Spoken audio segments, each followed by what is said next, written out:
Hey guys, welcome to PEP today. Today is session 14 in our 24-part PEP series, so I hope you're having a good Wednesday and a great week so far. And we got a great program for you today.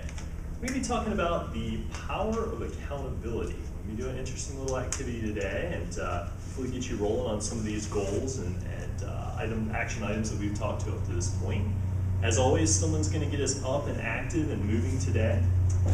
Combination is key is our nutritional topic. We've gone over the 6 nutrient categories in foods, and today we're going to talk about the importance of combining them properly.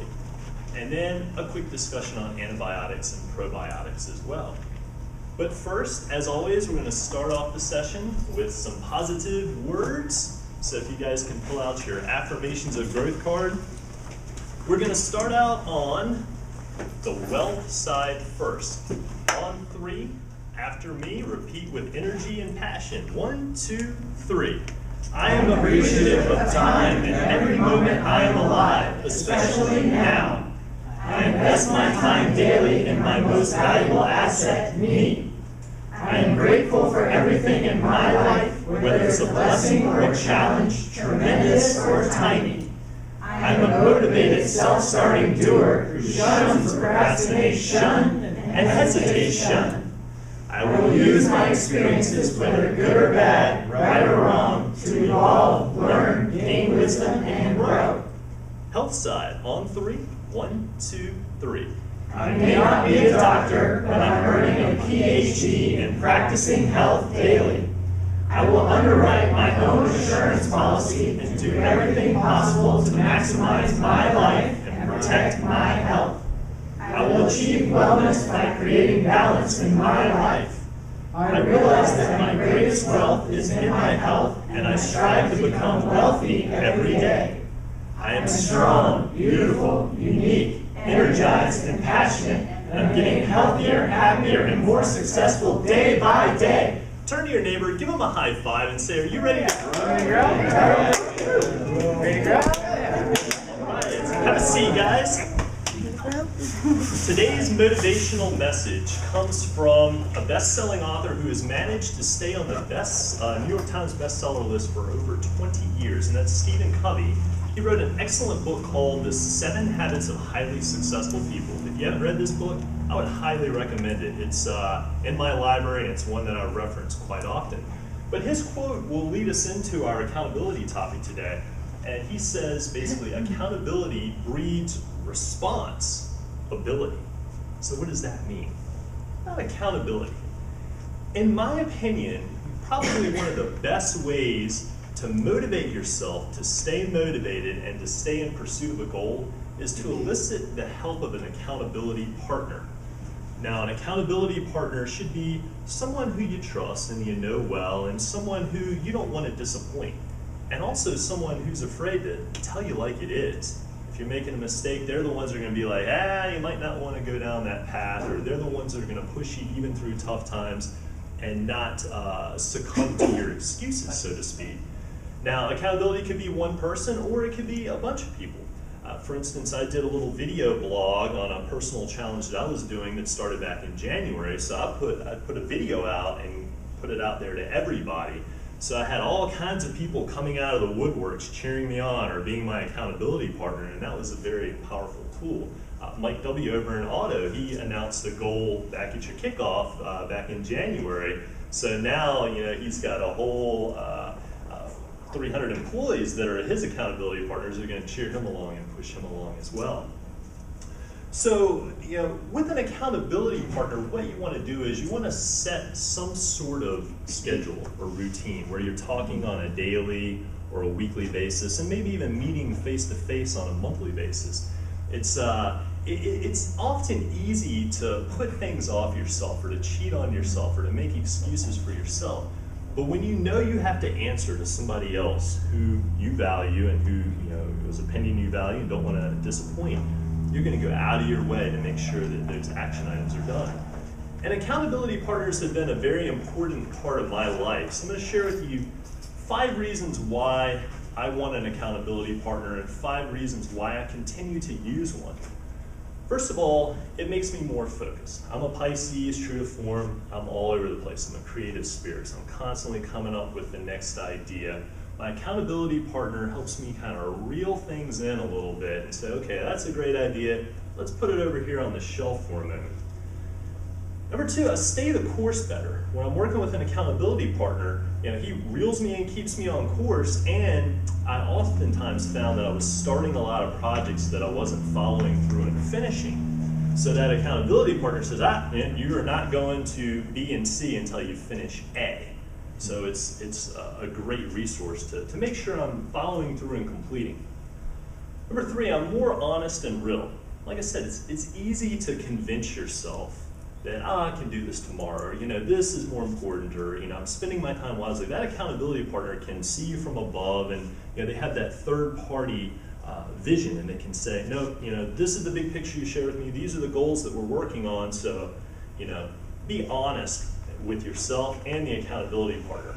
When you're sharing your ideas and your goals with this accountability partner, it forces you then in turn to be more honest with yourself. Number four, make greater progress in less time. When I know I have a weekly checkup call coming, I don't want to disappoint. I don't want to have to say, well, I didn't get a lot done last week. I want to be able to say, yes, I nailed everything on our list that we talked about last week, and by the way, I went ahead and did this, this, and this for this week as well. Number five, I'm less likely to get stuck in ruts. We hit little failures along the way. We hit roadblocks, and sometimes that just one roadblock is enough to deter us from going down the path. Whereas an accountability partner can say, this is just an anthill. You're making it into a mountain. Once you do this, you're going to be past that, and it'll be easier after that. So, great way to keep yourself focused, to keep yourself motivated, to keep yourself out of the excuse mode and moving forward. So we're going to do a little bit of accountability exercise right now. I want you guys to partner up with somebody. You don't necessarily have to know this person. Maybe it's the person sitting to your right or left. But I want you to partner up with the person. We're going to take about 3 minutes, and this is what we're going to do. First of all, if you don't have each other's contact information, exchange extensions, phone numbers, or emails. Maybe you got your business card you can swap out. Now I want you to state an action item to that accountability partner. Something that you're going to do within your ability to do over the next week that's going to move you in the direction toward a goal that you have. And this could be a personal goal, it could be a fitness goal, it could be a relationship goal, a business goal, any number of goals, but I just want you to state one definitive action item. And then before you break, I want you to schedule a follow-up with that person. Maybe it's going to be an email, a text, or better yet, a face-to-face meeting with this person sometime before next Wednesday. And you're going to talk about your progress on this action item, whether you checked it off, whether you hit a hurdle, or whether you've procrastinated and not done it yet. But it's important to be honest in this exercise. And then the number 5 step is you're going to repeat steps 3 and 4 with this person the following week. So real quick, everybody pair up with somebody. You've got 3 minutes. I'm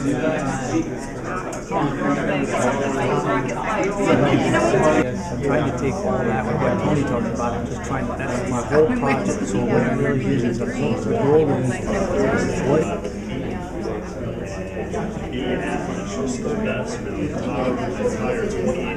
Does anybody want to announce their action item to the group and have a larger accountability here? Bill, I saw your hand. We're collectively doing a bread count. We're going to count the amount of bread slices and the amount of bread that we eat over the next week. We're trying to limit it. So rather than just saying less, we're going to actually create a quantitative amount. Brilliant. That's a great plan. Cutting the hollow foods, cutting the carbs. Josh? I would say that the ultimate goal is to be debt-free, which I'm sure a lot of us would like.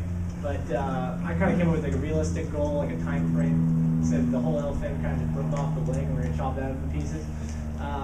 So I said that realistically it'd be nice to pay off $5,000 of debt within 6 months.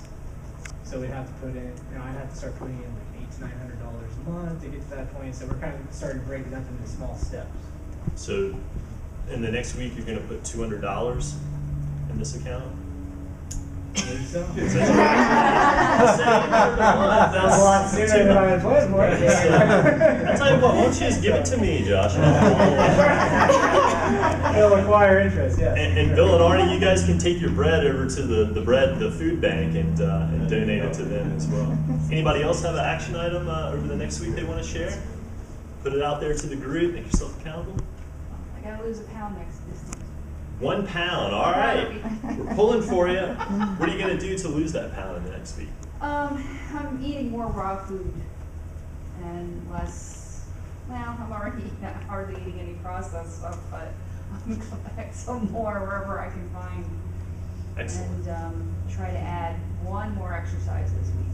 Well, Stillman's going to share one with us here in a brief bit, so you'll have another exercise to add. All right, excellent exercise, guys. So now it's up to you accountability partners, to hold each other accountable. Has everybody scheduled a time to talk again sometime between now and next Wednesday? Brilliant. Okay, cool. On to the higher level of accountability here, board of directors. And this is something that I'm completely enamored with. In my opinion, every individual, especially every business person, especially every salesperson, should have a personal board of directors. Now, many people say, but Sean, I don't have money. I can't afford a board of directors. I don't have time to meet with them. Chances are you probably already have a board of directors and don't even realize it. I do, and the beauty is the majority of them don't even know they're on my board of directors. I don't pay them a cent. They work for me anytime I need them. They're on call, and they are powerful. Just to give you an example of my board of directors, Stillman Rice. Expert in fitness, 30 years in the industry, every modality of exercise you can possibly imagine, from strength training to rehabilitative exercise. If I ever have the need for any kind of fitness activity, exercise question, anything like that, he's my board of director, my advisor for fitness. Josh Curtis here, he eats, sleeps, and breathes technology, art, and design. So if I ever have a technology question, my phone's not working, or a computer glitch, I know who to call. If I'm going to send out a flyer or something, need some creative input, I'm going to send it to him. Ned Harper, good friend of mine. He's the director of the Small Business Development Center over Daytona State College. In addition to that, he's owned 5 successful small businesses himself. One of my good friends and my accountability partner, Dr. Kevin Snyder, who spoke here at PEP Session 4, he's a nationally known speaker. He's spoken in all 50 states. He's also a coach. So if I have any questions or anything, we keep each other accountable. We communicate on a daily or every other day basis. My father, great golfer. If I ever need any golf advice, I'm going to him. My mom, high school English teacher for years. She's my editor, my proofer. Before I send out an email or before I publish, an article or something like that, I send it to her to proof. And most importantly, my grandparents were just amazing examples in my life. And when I ever had a relationship issue, they were the only ones I wanted to listen to. Why? Because until they passed away, they remained married happily for over 60 years. And to me, that's quite an accomplishment.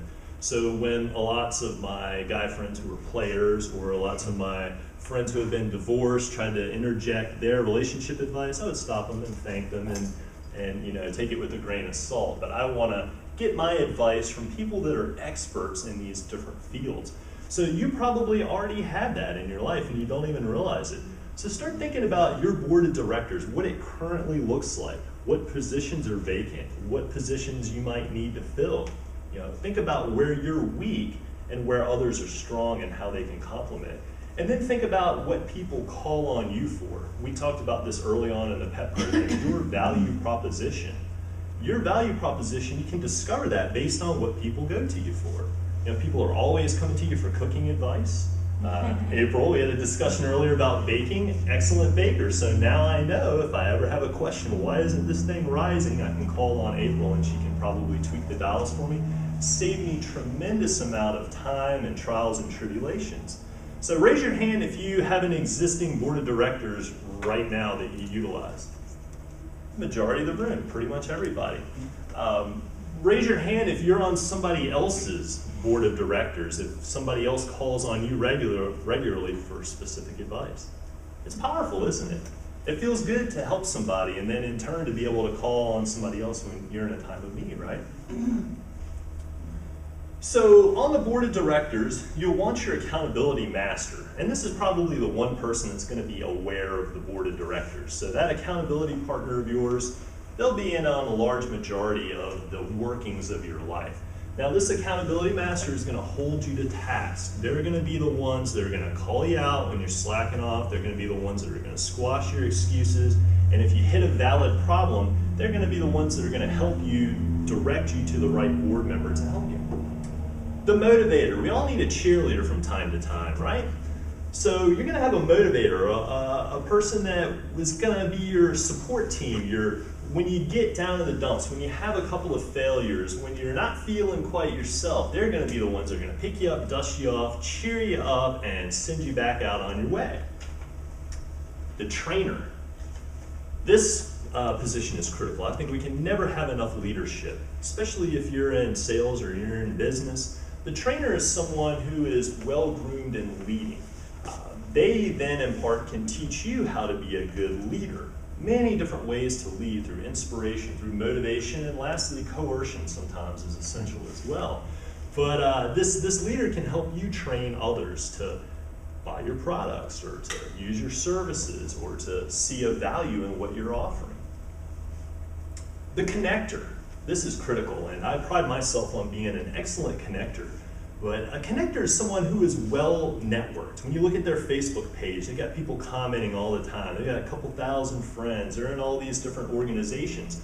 So if you need to get in the door of XYZ company and talk to the HR manager or the president, or if you need to get an appointment with a doctor who's not taking any new clients, the connector is the person you're going to go to, because he's going to know somebody who knows somebody who knows somebody that can get stuff done for you, save you a lot of time. The strategist. This is the person that's going to look at the broad picture with you. They're very open-minded, broad-minded. They can look at a business plan and dissect it and see all the inner workings and how things are relating, and they can help you tweak the dials on your plan. If something you're doing is not working, you're beating your head against the wall over and over again, this is probably the person that you will want to go to. The proofer. This is my mom. Before you send out that all-important email, before you hit the send button, send it to your proofer, CC yourself, have them just scan it real quick. They may see you missed an apostrophe here or there, or left something completely out of a sentence. I've read emails 4 or 5 times myself and missed a blatant mistake that my mom has found in 1 second. Before you send those flyers to print and spend a couple hundred, a couple $1,000, send it to the proofer. And the specialist. Now, the specialist may be a person that you actually hire.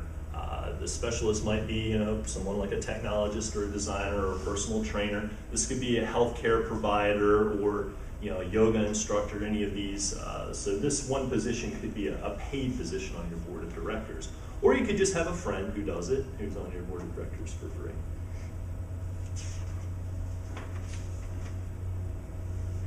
Having this board really makes you conscious about the inner workings of a team, and it helps you interact better with people on personal levels, in your personal relationships, and in your professional career as well. So right now I'm going to turn it over to my board member, personal trainer and friend, Stillman Rice. He's going to get us up and active with some easy anytime exercises. Stillman? Thank you. Okay, let's all stand up, please. And as we've been going over habits, last week was habits, right? We show you some new exercises. Any time, easy exercises, you develop some new habits. So let's all go over the posture, basic. Find your center with the weight on the ball of the foot and the heel. All right, and the question is going to be stomach vacuum. What's the cadence? Who remembers? How long does it take? How many seconds do we count? No, see, I tricked you today. It's 15, isn't it? 15 seconds. Okay, so everybody, we're going to practice one stomach vacuum in review because it's habits. We should be practicing these around our desk because you could be doing them seated. You could be doing them lying when you first wake up in the morning in your bed. That's probably the quickest way to do them and get them out of the way before you roll out of bed. Okay, so we're going to inhale for inhale. Exhale, then visualize sucking our belly button to our spine, and we're going to hold it for 15 seconds for you new associates. This is a stomach vacuum exercise that's going to help tighten up your abdominal muscles. So that's a little exercise that you can practice at your workstation. So we're going to inhale through our nose, exhale, then visualize sucking your belly button to your spine, and I'm going to go, and I'm going to count for 15 seconds. 1, 2, 3, 4, 5, 6, 7, 8, 9, 10, 11, 12, 13, 14, 15. Slowly exhale. 1, 2, 3, 4. Good. All right? So, what would be a group that we've talked about? How many repetitions should I ask? Did we talk about we should do when we're going to do something like this? Who remembers? How many reps of the stomach vacuum? At least 5. So I put at least 4 to 5. Can you do more? Yes. It's all about time. Okay. So we're talking about habits. We're talking about accountabilities. All right. So what I'd like to do next is I want to go over a review of this exercise. Why? Because everything tightens up here because you're typing so much. So what we're going to do is I want everybody to bend their knees, get your feet posture, shoulders back, stand up straight. You're going to bring your elbows together if you can. All right? All right, so we're going to hold that for 5 seconds. 1, 2, 3, 4, 5. Now, elevate them up to almost a 45-degree angle if you can, keeping your elbows together. 1, 2, 3, 4, 5. Now what you want to do is stretch them all the way out, and in your mind you think of pushing your elbows backwards. So you're squeezing all these muscles here between your shoulder blades.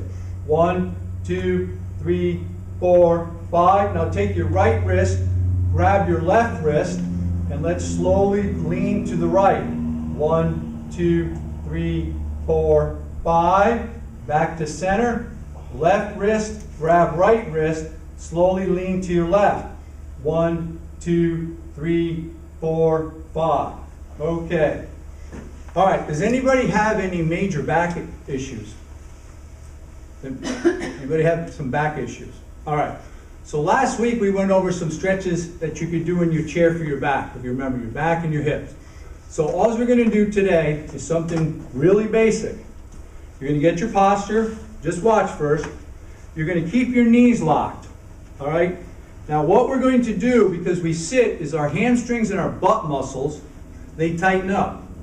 Okay? When they tighten up, they shorten. If you're not drinking enough water, it magnifies that tightness a little bit more. So all you're going to do is you're going to lock your knees, just watch, and you're going to lean forward. That's why I asked if anybody has any back issues. Now, you're going to lean forward, how far, Stillman? Till you feel your hamstrings and your butt muscles tightening up all the way to your knees. So what I want you to observe is my shoulders are back and my back is flat. I do not want you to round like this. I want you to think of this as a tabletop. Keep those shoulders back and stretch down this way. All right, does that everybody understand? All right, so that's what we're going to do first. We're going to do down like this. We're going to hold it for 5 seconds. Then you're going to come back up. We're going to take a deep breath in, exhale, do it again. We're going to do 3 repetitions. I want you to get the feeling of your hamstrings feeling like they're being stretched and your butt muscle feeling like they're being stretched. Okay? That's what this exercise is for, this stretch. All right? So take a deep breath in. Exhale. All right, lean slowly forward. Pull your shoulders back. Flatten your back. Okay? And just go to that point where you feel like your hamstrings just can't stretch anymore. And flatten that back some more. 1, 2, 3, 4, 5. All right? Come on back up. Your hands may be giving you an idea, maybe a couple inches above your kneecaps this way or a couple inches below. That's about the range you're going to feel on that. All right, deep breath in. Exhale. All right, go forward slowly. All right, pull the shoulders back, flatten your back like a tabletop. All right, and then you should feel that hamstring and butt right there where they meet together on your backside. 1, 2, 3, 4, 5. Relax, come back up. All right, deep breath in. Exhale. Forward slowly. Same thing. Slowly lower. Tune your body into your hamstrings, your butt muscles, from your knees all the way to the back of your knees to your butt. 1, pull the shoulders back. 2, flatten the back. 3, 4, 5. Okay, come on back up. All right, now we've talked about stacking. Basically, for the new ones, stacking is just doing 1 or 2 or 3 exercises at the same time. So what we're going to do is add a stomach vacuum to it. We're just going to do 1. So we're going to take a deep breath in. Let me show you first. Deep breath in.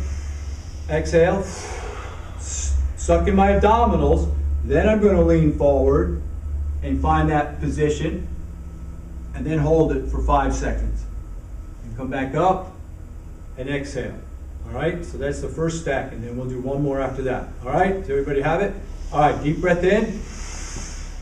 Exhale, feet straight. I don't want feet toes out. I see some of you toes out. I want the feet straight. Posture, better alignment. Deep breath in. 1 more time. Deep breath in. Exhale. All right, suck your abdominals in. Now lean forward, pivoting at the hips. Okay, keep that abdominal tight. Suck that ab in. 1, 2, 3, 4, 5. Okay, come all the way back up. Okay, relax. All right, now we're going to do the same thing. Stomach vacuum all the way down. And then what you're going to do when your arms are here, we're just going to shrug them up. 1, 2, 3 times. That's it. So we're just stacking with 1 more thing. All right, does everybody understand? To loosen up the shoulder blades some more. All right, deep breath in. Exhale. Suck the abdominals in. Pivot at the hip. The hinge is your hips. Go all the way forward. Keep that abdominal in. All right, shrug the shoulders up. 1, keep that back flat like a tabletop. 2, 3. Okay, then come all the way up. Okay, so we did some stacking with 3 different little add-ons to it. Stretching the hamstrings and the butt. Remember, you don't want to go, look at my roundness of my shoulders. This is not what we're after. Okay?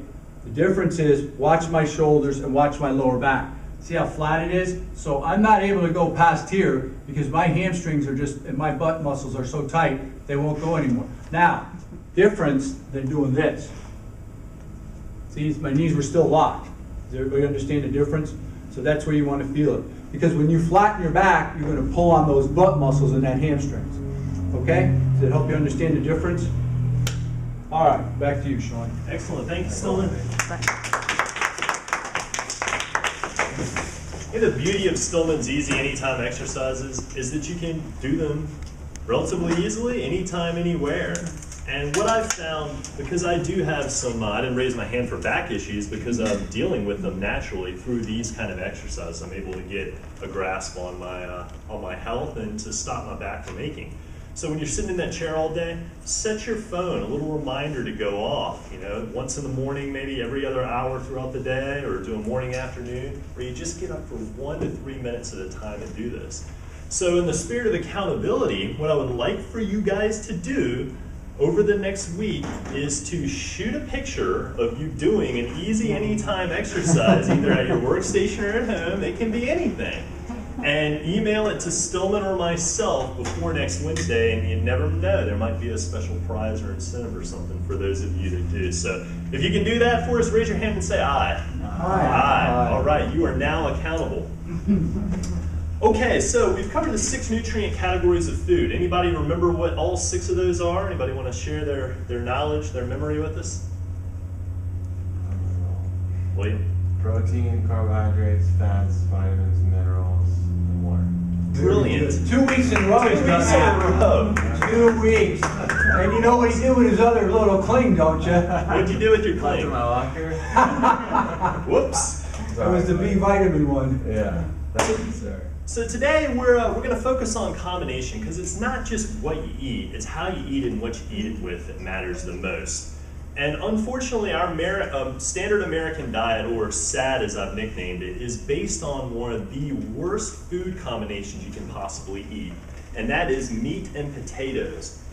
Meat and potatoes, they go together beautifully on a plate. They go on pretty much every menu in every American restaurant. The problem is they do not go well together when you put them in here at the same time. Here's why. Potatoes are starches. They're digested, they're pre-digested by the saliva in our mouth. That starts the chemical breakdown. Chewing it breaks it down a little bit more. When it hits the stomach, a starch, the stomach says, oh, welcome, starches. You don't need anything from us. Come on through. And it passes it very quickly into the small intestine where the digestion process continues and is further broken down and absorbed. Now, meat, on the other hand, is broken out of the mouth mechanically by chewing.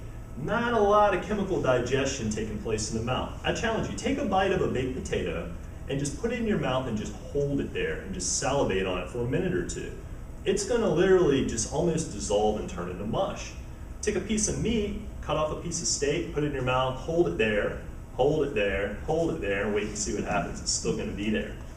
So what happens is when we eat meat and potatoes together, they get all chewed up, all mixed up, they end up in the stomach, and the stomach's like, uh-oh, we don't have a separation mechanism. The stomach doesn't have hands or any way to pull it apart and mix it. So the stomach says, well, you know, starches, we want to let you through, but you're mixed up with all the meat, and the meat needs to stay in here and get a nice bath in hydrochloric acid to kill all those pathogens, to break down all the long chain proteins and amino acids that we talked about last week. So the problem is these starches react very, very bad with the acid in our stomach. In fact, they literally explode, and it creates situations such as acid reflux, irritable bowel syndrome, cramping, gas, bloating, all those things that we see commercials for on TV. So, bad combination. There's a food combination chart I have up here that we're going to frame and ultimately hang up in the Wellness Center, but it shows all the different combinations of foods that are good and bad. Meat and potatoes, any protein and starch is a bad combination. Now, the peas on the plate you can eat with steak all day long. You can mix vegetables, and especially greens, with your proteins or your starches. So you can have a baked potato with, you know, a salad. That's a good combination. You can have a steak with a salad, and that's a good combination, but not the two proteins. Another really bad combination is fruit and anything else, especially melons. Melons are the simplest form of food. They're almost all water, and they require very, very little digestion. So to eat a fruit with a meat or something else, or a protein, or even a heavier carbohydrate, what happens is that fruit gets caught in a traffic jam in the digestive system as well. So typically when you get a fruit cup or you get a dessert sometimes at a restaurant, it has a lot of melon and fruit in it. If you eat that after, you know, an egg omelet or something for breakfast, that fruit's going to get stuck in the digestive tract behind that the protein-based egg, and it's going to ferment as well and cause some of the same problems. So I have a rhyme that I use for melons in particular. Melons, eat them alone or leave them alone or your belly will moan. So remember that, and separate your fruits out. There's actually a hierarchy in the fruits as well that I try to follow. If you woke up in the morning and you were eating small meals throughout the morning, you know, you ate a breakfast and then a few morning snacks and a lunch, what you want to do is eat your melons first, followed by your citrus fruits, followed by your berries, followed by your banana and stone fruits like cherries and avocados, apples, on down the line, because that's the order in which they digest. Now you can eat a melon first, you know, as like an appetizer, and literally 15, 20, 30 minutes later, you're ready. You can go ahead and you can eat that salad, you can eat that steak, and it's not going to affect you. The steak, on the other hand, may take 4 hours to process and start moving through the digestive system. The melon, 15 minutes, and it's absorbed because it's almost all water. That makes sense to everybody? Yeah. Brilliant. All right, antibiotics and probiotics. You know, bacteria got a really bad rap. I mean, everybody thinks bacteria and germs are just the worst thing in the world, and rightly so. I mean, hundreds of thousands and millions of people throughout the history of time have died of diseases, pathogen-borne, bacteria-based diseases. But now we've got immunization, we've got all these medicines and stuff to help and fight those bacteria. The challenge is, however, that we are made up of what we call beneficial bacteria. Our body has trillions of bacteria, and particularly our colons have just billions and billions colonies of beneficial bacteria. And without those beneficial bacteria, our bodies aren't able to function and perform their jobs properly. If you lack the bacteria that digest a particular substance and you're eating that substance all the time, you're going to have a reaction. You know, you see the commercials, was it Larry the Cable Guy is promoting the antacid, if you know, don't stop eating your chili cheese, dog, you know, take this pink stuff and it'll stop it. Well, probably the root of that problem, we've discussed some other factors as well, but it's a lack of probiotics, a lack of that beneficial bacteria in the digestive tract. Germs. There's no point in worrying about things that you can't control. There is bacteria, millions of bacteria in every breath that we take in. You know, the water that we drink, the foods that we eat, the things that we touch, they're all laden with bacteria. You can't control that unless you want to live in a bubble. So what you got to control is you got to focus on strengthening your immune system, because really disease happens when the bacteria that intrudes into your body is stronger than your immune system's ability to protect and defend you and eliminate that bacteria. So focus on what's inside your body, what you can control, and you're going to naturally immunize yourself. You're going to be stronger and able to defeat those bacteria when they come into your realm. Now, these bacteria, they come in and you know, they say, wow, okay, this is hospitable environment here. Hey, you know, it's an acidic environment. There's all kinds of stuff for us to feast on, and they're looking around and they don't see any of your soldiers to defend it. So they come in and they take over, and you get sick. Your body has reactions. You get diarrhea, you throw up, you break out into sweats, and your body is doing everything it can to get rid of these guys because they're taking over the house. So there's a few ways that you can beat these guys, but first let's break down antibiotics. If you analyze the word antibiotic, what does anti mean? It means against, right? And bio means life. So an antibiotic is against life. So we take an antibiotic thinking, oh, this is going to do a good thing. This is going to kill these bacteria and get us back on our feet, right? And we're going to explore that a little bit more in depth here in a second. But a probiotic is pro for life, right? So probiotics are in all kinds of foods that we eat, and there's a lot of probiotic-rich supplements out there as well. This one here from Renew Life, this Ultimate Flora, is a digestive probiotic that is exceptional for digestive issues. This Culture Starter, if you've ever made sauerkraut or kimchi or anything like this, this starts the fermentation process. And last week we explored some of the things that fermentation produces, like cheese and beer and other things. And this Dong Quai, this is a probiotic-rich fermented beverage here as well that gets a lot of probiotics back into your body very easily. Antibiotics. If you want to fight these bacteria that are intruding your body, when we get a disease, we get an infection, we run to the doctor, and the knee-jerk reaction is what? He prescribes us an antibiotic and says you got to take this thing until it's done. I'm going to use an analogy here. Let's say there's a battle going on. There's a battlefield. You got good guys, you got bad guys, and this battle is struggling back and forth. One side's retreating, and then they're advancing, and the other side's retreating, and the fight's just constantly back and forth. Now, there's a few ways that you can win this battle. You could bring in more reinforcements for the good troops and strengthen them that way so they can defeat the bad guys. Or you can give your troops better weapons so they can defeat the bad guys. Weapons like vitamins and nutrition and hydration and sleep and rest. Or you can come in and you can drop a nuclear bomb and wipe out the whole playing field. And that's essentially what taking an antibiotic does. The problem is antibiotics don't have a discrimination feature. They don't know how to discriminate between the good guys and the bad guys. So a whole lot of the good guys are lost in the process of taking an antibiotic. It literally nukes the whole playing field. So when you read the side effects on almost all antibiotics, you'll see that digestive issues are usually an issue. Nausea, vomiting, diarrhea sometimes are common. For women, many times yeast infections as well are a byproduct or a side effect of taking an antibiotic because it wipes out the beneficial bacteria that keep the intruders out. Now, once you've leveled this playing field and you've wiped the slate clean, this can be a good thing and a life-saving thing if you have an infection that your body just can't kick.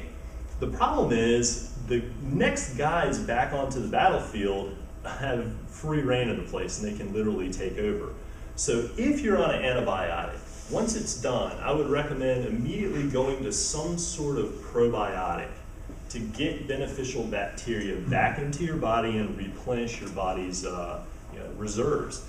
Many of these beneficial bacteria can take a year or two to naturally replicate and build themselves back up. So go to Love's, talk to Mitch there. Chelsea, our nutritional counselor, can help you get some probiotics in your diet as well. A couple examples up here. Stacy, you're pretty knowledgeable on probiotics as well. So you have resources, and if you have any questions, definitely seek it out. Another issue that affects our probiotics, or our beneficial bacteria, is tap water. Now, municipal tap water and also pool water is treated with chlorine. Why? Kill the bacteria. Kill the bad bacteria. We don't want to dive in the pool and get a staph infection or anything, or we don't want to, I don't even want to discuss the process that tap water goes through before it goes through your faucet, but they have to put chlorine in to kill that bad bacteria. Problem is, when you drink that tap water, which I drink a tremendous amount of water, it kills the beneficial bacteria. If I were to drink a bottle this size or even half this size of tap water, I would be guaranteed to have heartburn within half an hour. It does it to me every time because my body is so sensitive to water. So once again, be cautious of what you're putting in your body and how it's affecting that delicate balance of life, that flora that's in our intestinal system. So drink a high quality water. We have distilled water here at DME, spring water also available. Fiji's good, Zephyr Hills is one of my local favorites for budget concerns, but my philosophy is don't ever drink the crap from the tap. So rule of thumb. So probiotics can certainly help you. Yes, Bill? Is there anything that we can treat our tap water with? Yeah, to get the chlorine out, interesting enough, if you fill up a glass and you let it just sit, the chlorine will naturally outgas, as well as the fluoride. Lead and heavy metals and other impurities won't, but the chlorine will outgas for a while. If you have a garden or you're watering your houseplants, it's also good. Fill up a 5-gallon bucket or fill up your watering device. Just let it sit for a day or two, and that chlorine will naturally outgas. With a pool, you're constantly checking that chlorine level. It's because it's gassing out. So that'll help. But there are some good filtration systems, inline home filtration systems you can put in that'll filter your whole house. And then there's like point of filtration systems like Kangen water, and there's Athena system and a few others that you put right underneath your kitchen sink specifically for drinking water. Yes, Josh? I guess another big place where you can get tap water is at restaurants. I know a lot of us want to go and get water with lemon with our meal, but most of the time that's just tap water they're pouring. Absolutely, yeah. So I'm sure a lot of us would be embarrassed to just bring a bottle of water everywhere we go, but I do it sometimes. If I know the restaurant doesn't have tap water, I'll take a bottle with me, and sometimes I'll catch flack for it, and other times they'll understand or they know me. But sometimes restaurants have bottled water or bottled sparkling water, like yes. Perrier or something like that. Yeah, I would say most restaurants now probably have some sort of bottled water option. Yeah. So getting some good probiotics into your body will help you clear up and also prevent a lot of digestive issues, health issues. If you just don't have the energy that you feel like you should have, and if you are eating good, it could be due to a deficiency in your body. You may be lacking the enzymes and the probiotics necessary to help your body digest, break down, and assimilate these nutrients. There's different blood tests and different tests that you can have done, hormone panel tests, that'll tell you where your activity is and where you're deficient at. Tangible takeaways for today. I want to give you guys some action items that you can take away and act on over this next week. Now, number one, in addition to the accountability partner and the one action item that you named in this room, I want you to go and explore your own personal life, your own professional life, and I want you to find an accountability partner, someone that you can make your full-time accountability partner. And I want you to sit down with them, and I want you to share your goals, your priorities, where you want to be in a month, a year, 10 years from now. Have an in-depth conversation. And then I want you to look at your top 3 goals with your accountability partner. And I want you to identify one action item on each goal that you're going to act on within the next week or within the next month. And then I want you to follow the same protocol that we did in this room. I want you to schedule a follow-up. Maybe you decide you're going to have a daily conversation for the first 21 days because that's how long it takes to form a habit. Or maybe you're going to have a daily email, and a weekly talk, and a monthly meeting. But come up with a schedule and solidify that relationship with the accountability partner. Number 2, I want you to create your own board of directors. I challenged you, you guys raise your hand. Most of you already using a board of directors. Just list them out. Open up a Word document and list all the positions you have filled, who you call on for what, and then list any areas where you may be deficient.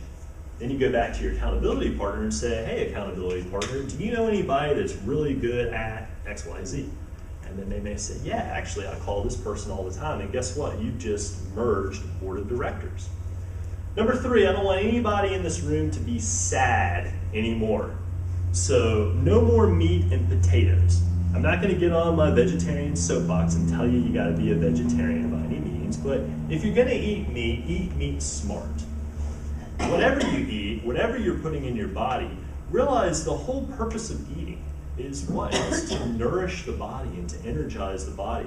I am baffled by all these 0 calorie, no calorie, low calorie products on the market. It just makes me want to pull what hair I have left out. Because the whole purpose of eating is to energize the body, and a calorie is a unit measure of energy. So if you're eating something with 0 calories, what is the purpose of eating it, right? So no more sad in this room. If you can commit for the next week, even better, maybe the next 2 weeks, to not combine a starch and a protein, please raise your hand and say aye. Aye. All right, and I'm going to ask you next week if you felt any difference. And I guarantee that you will. I was a carnivore for the first 21 years of my life, and I tell you, the first thing I did was I started separating my foods and combining them. There's tremendous difference in my energy and just everything as far as my digestive system started working like clockwork, if you know what I mean. All right, guys, in closing, I'd like for you to close your eyes real quick. Sit up straight, take a deep breath, and just relax for a moment. Breathe in, breathe out. Turn off all the cacophony and chatter. Forget about everything you got to do the rest of this afternoon. And just take a moment to absorb the information that you've received today. You've invested your most precious asset with us today, your time. Thank yourself for investing in yourself. Thank yourself for putting yourself first for the last hour.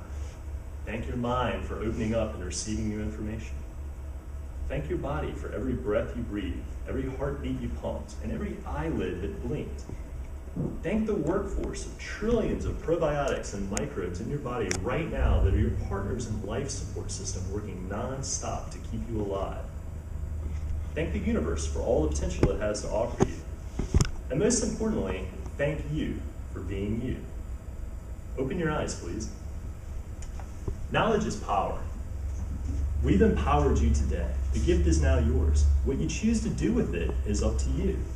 Insanity states that you're going to continue doing the same thing the same way and expect different results. But in here we say don't be insane. And I say that you have the power and the potential to change any aspect of your life with one split second of positive thought that shakes the foundations of your feelings, changes your course of action, and produces the results that you want in your life. So folks, when is the best time to change? And where should we start? Here. All right, let's close out with some energy. So let's break out those affirmation cards again. Starting on the wealth side first. On 3, repeat after me. 1, 2, 3. I am appreciative of time and every moment I am alive, especially now. I invest my time daily in my most valuable asset, me. I am grateful for everything in my life, whether it's a blessing or a challenge, tremendous or tiny. I am a motivated, self-starting doer who shuns procrastination and hesitation. I will use my experiences, whether good or bad, right or wrong, to evolve, learn, gain wisdom, and grow. Health side, please. On 3. 1, 2, 3. I may not be a doctor, but I'm earning my PhD in practicing health daily. I will underwrite my own insurance policy and do everything possible to maximize my life and protect my health. I will achieve wellness by creating balance in my life. I realize that my greatest wealth is in my health, and I strive to become wealthy every day. I am strong, beautiful, unique, energized and passionate, and I'm getting healthier, happier, and more successful day by day. Turn to your neighbor, give him a high five, and say, life is good. Life is good.